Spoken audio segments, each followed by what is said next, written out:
ये जो वबा आजकल फैली हुई है ये वायरस की, कोरोना की, उसके लिए एहतियाती तदाबीर भी करते रहें और दुआओं की तरफ बहुत तवज्जो दें.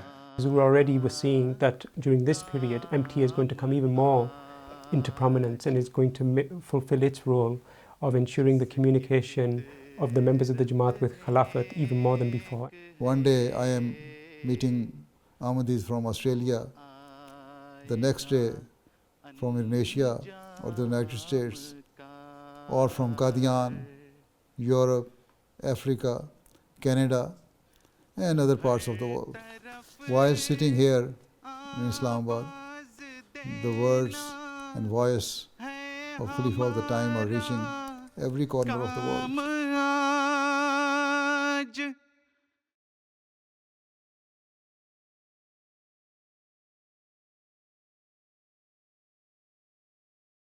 जो वबा आजकल फैली हुई है ये वायरस की, कोरोना की, उसके लिए एहतियाती तदाबीर भी करते रहें और मस्जिदों में भी जब आएँ तो एहतियात करके आएँ. बुखार वगैरह हल्का सा हो, तकलीफ़ हो जिस्म की, तो लोगों से ऐसी जगह पर ना जाएँ जहाँ पब्लिक जगह हैं, और ख़ुद भी बचें, दूसरों को भी बचाएँ और दुआओं की तरफ बहुत तवज्जो दें. At the very beginning of 2020, the UK government started talking about implementing some kind of lockdown, which was unprecedented. With COVID, and as January turned into February, Huzoor was still conducting his family mulaqats and still holding some events in person.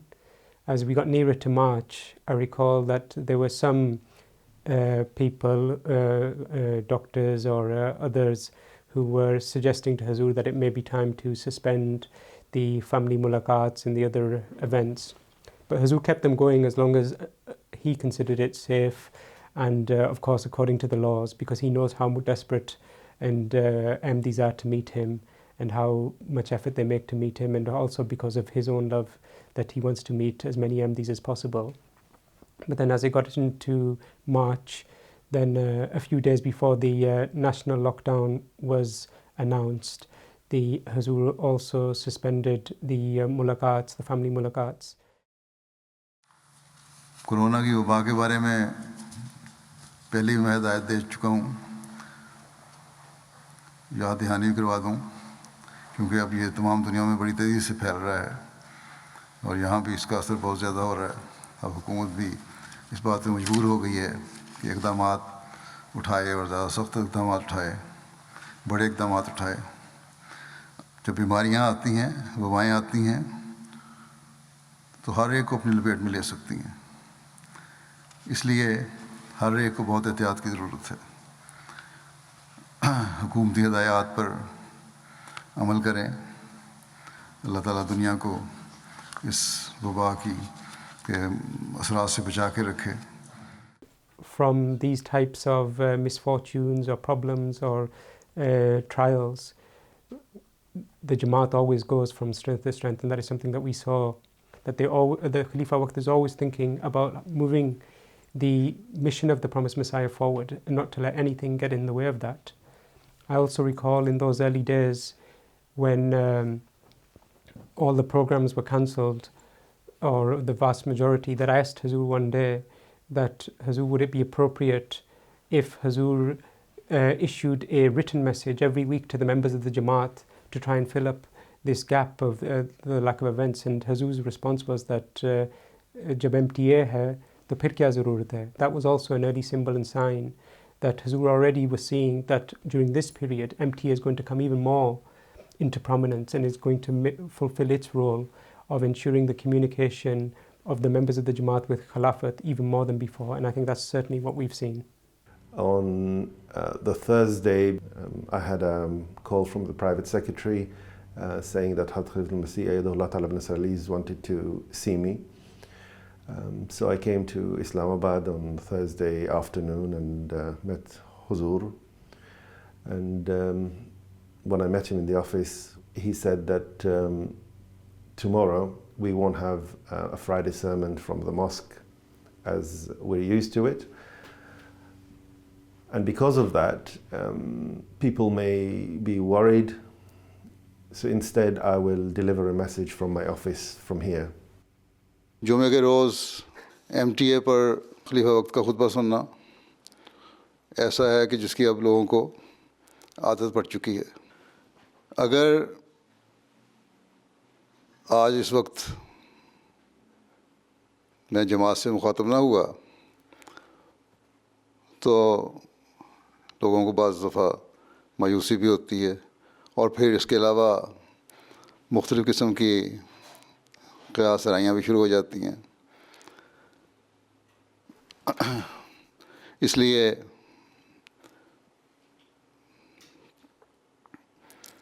मैंने यही बेहतर समझा कि किसी न किसी रंग में जमात से मुखातब हो जाऊं और उसके लिए यही तरीका इख्तियार किया गया कि दफ्तर से बैठकर एक पैगाम की सूरत में आपसे मुखातब हो जाऊं. My instant feelings were of sadness, I have to say, that throughout his Khilafat, Huzoor's khutbahs every week have been that one symbol that we always know and we always look forward to, that Huzoor's khutbah is coming up. And I also know that, of course, Huzoor understands better than any of us the importance of offering Jummah. And so I knew that Huzoor would be feeling this sadness as well, that it is not possible. But at the same time, I felt a sense of relief and a sense of happiness that out of His grace and out through the blessings of Allah, through the blessings of MTA, that contact was not being cut, but instead there would be a special message, and it was in its own way very, very historic, and I'm sure it will be written down in the Jamaat's history. बहरहाल जैसा कि मैंने कहा, आज जो जुमा है वो हम तो नहीं पढ़ेंगे. लंबा अरसा हम जुमा छोड़ भी नहीं सकते. मेरा जमात से जैसा कि मैंने कहा राब्ता भी ज़रूरी है और आजकल के हालात में ख़ास तौर पर और भी ज़्यादा ज़रूरी है. इसलिए वकला और मुतल्लिक़ा लोगों के साथ मशवरे के बाद इंशाअल्लाह इसका हम हल निकाल लेंगे. In the following week, and after consultations with experts, Hazrat Amir al-Mu'mineen Ayyadullah ibn Nasr al-Aziz has instructed that the Friday sermon, inshallah, or the khutbah, would go ahead as planned, and people will not be present in the mosque during the delivery, apart from the muezzin. So to see that on MTA was very strange, and I remember feeling in my heart sadness that Huzoor is so used to seeing our mosques packed and to full capacity, and all MDs are, of course, we are seeing it. Normally it's the case that there's not enough room for people to squeeze in, and now everything seems so empty. And so I harbored these feelings of sadness, I guess, for a few hours, and then later that day I had mulaqat with Huzoor, and I expressed these feelings to Huzoor, and Huzoor, calm in every situation, he just smiled. Huzoor smiled and he said, and then I said, Huzoor, how was it for you? And Huzoor said, I just treated it like any other khutbah. I went there, I delivered my sermon, and afterwards we offered the prayer. And so that itself showed Huzoor's strength of character and how Khalifa worked in all circumstances, whether they are good circumstances or whether, like in those days, they are tough circumstances, keeps complete trust in Allah the Almighty. And the main thing was that Jummah was continuing now, and that was a means of great reassurance.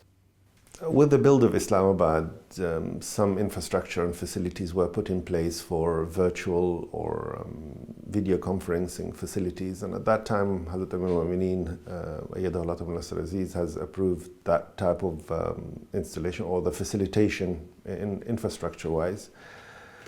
When this pandemic started, I said to Huzoor, the infrastructure is in place and these meetings are possible if Huzoor wishes to have them. Huzoor said, I'll let you know when there is a need. Few months passed and the private secretary Saab spoke to me and he said, I think those meetings probably would be of much benefit, and you should discuss the matter again with Huzoor. So it was in my mulaqat, the same day I did mention it to Huzoor, and Huzoor pondered about the idea, and he said, okay, tell the private secretary to speak to me. And it was from then onwards, the private secretary took the instructions, and those mulaqats were arranged.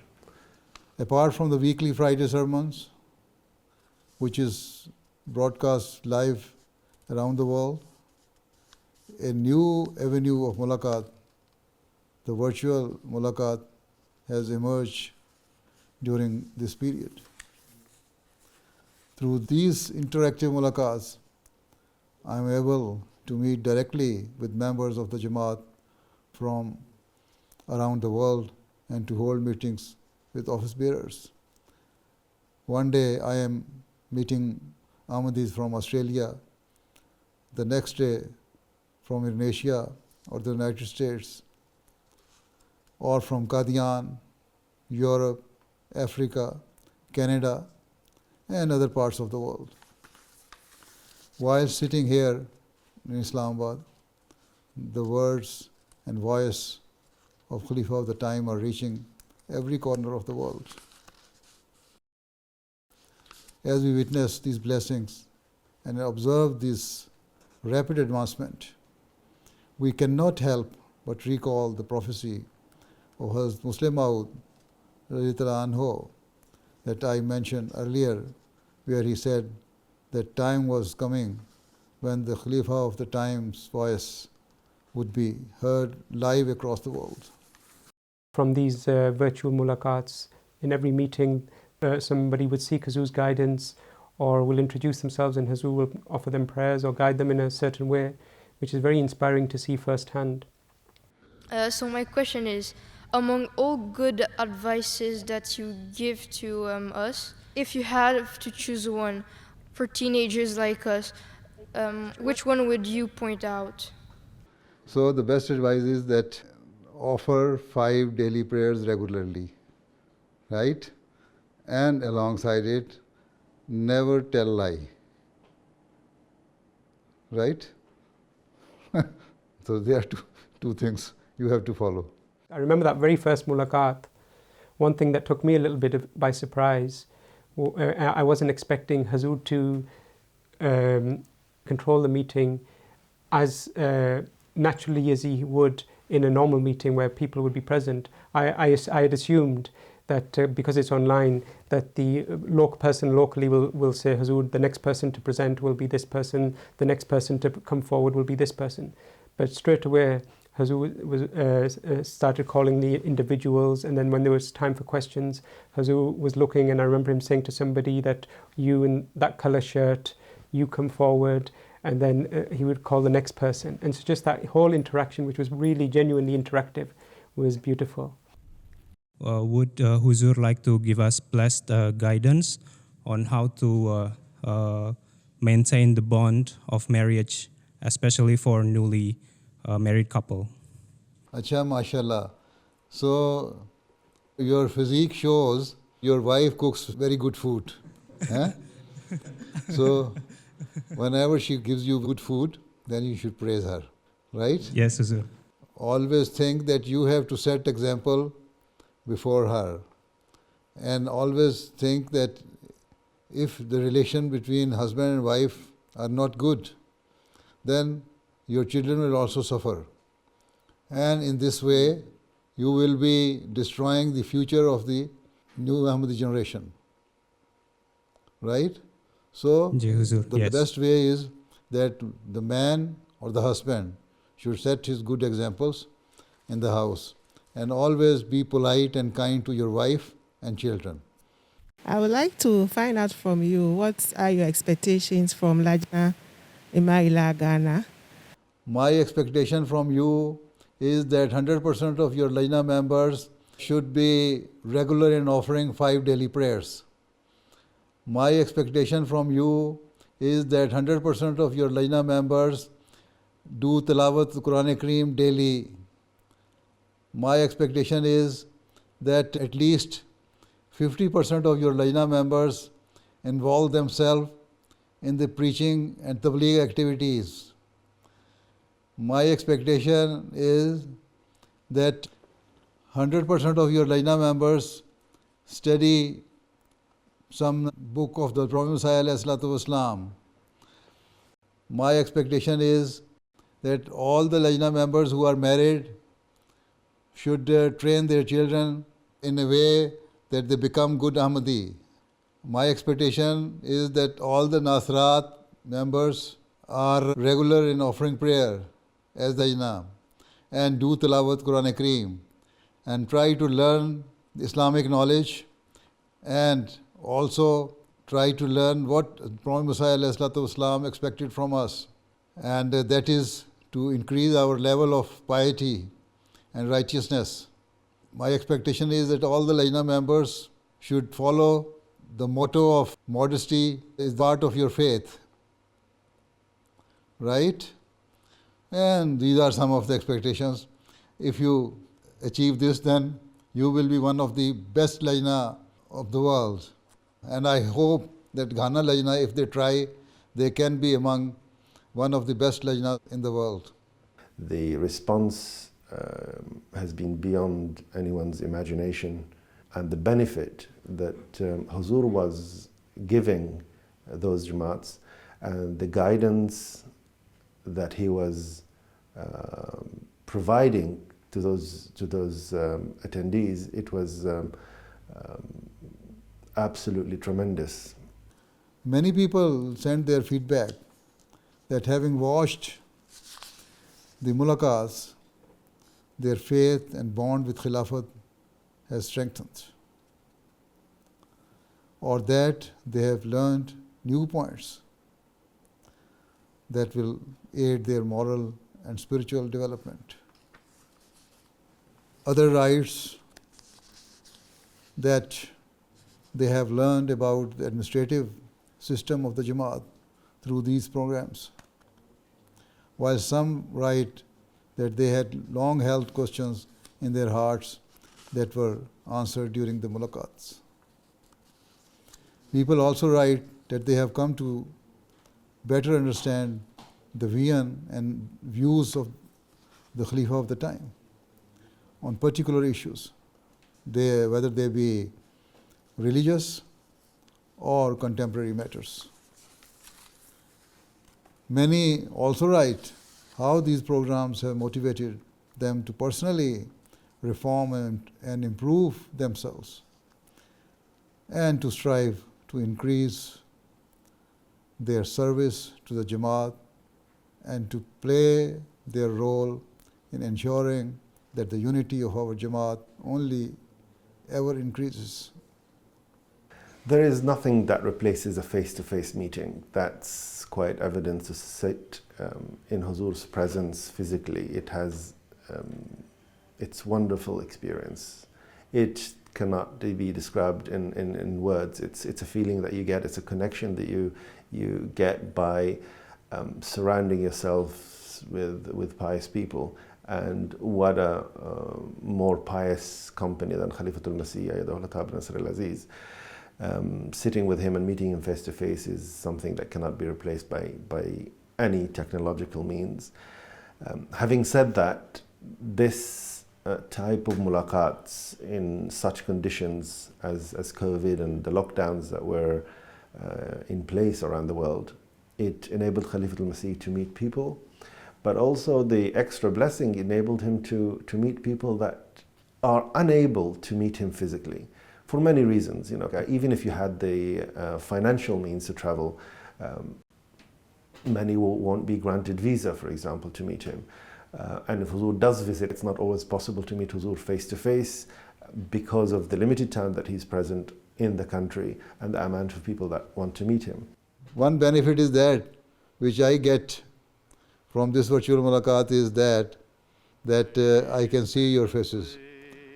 I can see how strong and staunch the people of the community are in their faith. And I can see the love for the Khilafat on their faces, as I can see on your face. So this is the benefit which I am also getting. it was the dawn of a new chapter in the history of Ahmadiyyat, and I firmly believe that. And I think the subsequent past year, or almost past year, has proven that. And there is so much further, inshallah, this can go in the future as well.